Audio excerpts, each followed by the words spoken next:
వృద్ధుల వరకు ఈ విషయాన్ని అందరూ ఒప్పుకుంటారు. నిజమే కదండి? సెల్ ఫోన్ లో పడి పిల్లలేమో తల్లిదండ్రుల మాట వినరు, సెల్ ఫోన్ లో పడి వృద్ధులేమో పిల్లల్ని పట్టించుకోరు, సెల్ ఫోన్ లో పడి తల్లిదండ్రులు కూడా పిల్లల్ని పట్టించుకోలేని కాలంలో మనం ఉన్నాం. అయితే ఇది వరకు మానవుడు పాపానికి బానిస అయిపోయాడని చెప్పుకునే వాళ్ళం. ఇప్పుడు మానవుడు సెల్ ఫోన్ కి బానిస అయిపోయాడు. ఎందుకంటే పాపం సెల్ ఫోన్ లోనే ఉంది. దీని అందరికీ కారణం ఏంటి అంటే పాపము పాపము పాపము.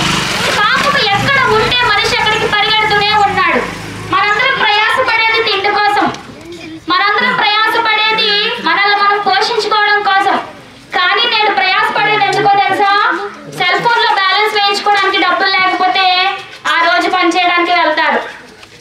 ఎందుకంటే సెల్ ఫోన్ లో బ్యాలెన్స్ వేయించుకోవాలి అర్జెంటుగా, లేదంటే నెట్ రాదు.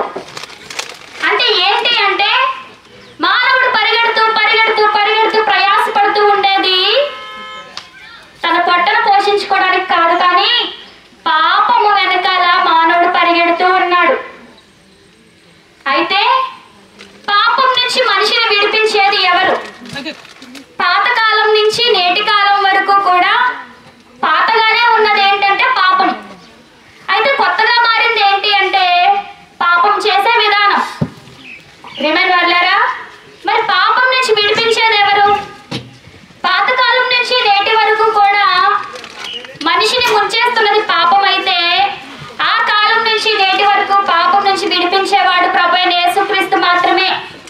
యేసుక్రీస్తు పాత దేవుడు కాదు, యేసుక్రీస్తు క్రొత్త దేవుడు కాదు. యేసుక్రీస్తు అనాది దేవుడు, యేసుక్రీస్తు శాశ్వతుడైన దేవుడు. యేసుక్రీస్తు ఆదిలోనూ ఉన్నాడు, అంతములోనూ ఉంటాడు. ఎందుకంటే యేసు చెప్తున్నారు, నేను మొదటి వాడను, కడపటి వాడను, జీవించువాడను, మృతుడనైతిని గాని ఇదిగో యుగ యుగములు సజీవుడనై ఉన్నానని. యేసుక్రీస్తు నిన్న మొన్న ఉండి ఈ రోజు లేని దేవుడు కాదు, ఈ రోజు ఉండి రేపు లేని దేవుడు కాదు. యేసుక్రీస్తు చచ్చిపోయిన దేవుడు అసలే కాదు.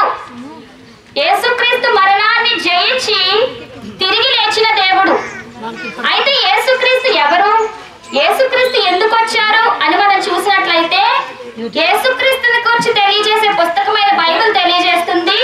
తిమోతికి రాసిన మొదటి పత్రిక 1వ అధ్యాయం 15వ వచనంలో పాపులను రక్షించుటకు క్రీస్తు యేసు ఈ లోకమునకు వచ్చెనను వాక్యము నమ్మదగినదియు పూర్ణ అంగీకారమునకు యోగ్యమైనదియునై ఉన్నది అని.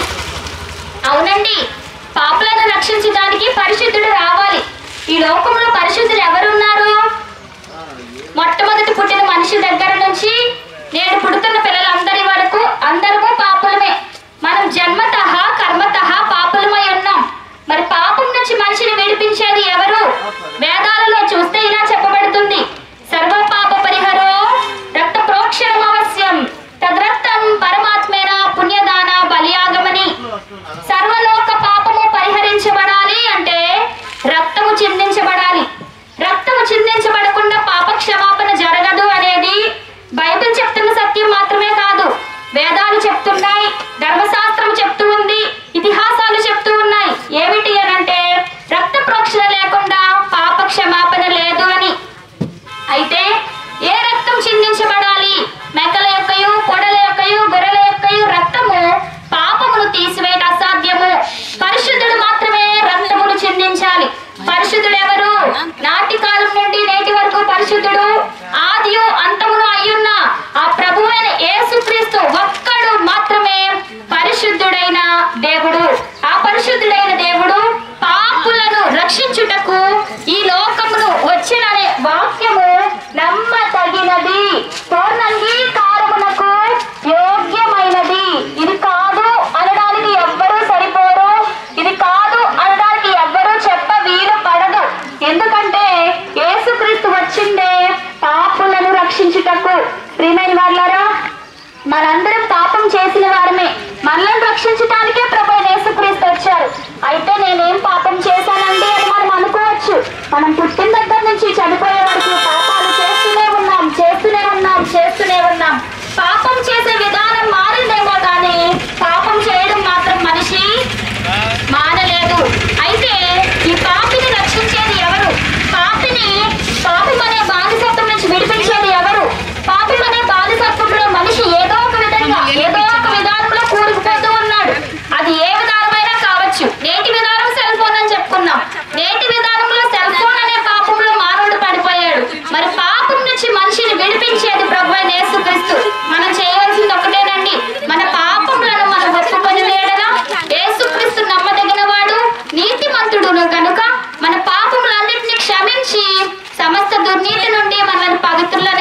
నేను ప్రియమైన వాళ్ళ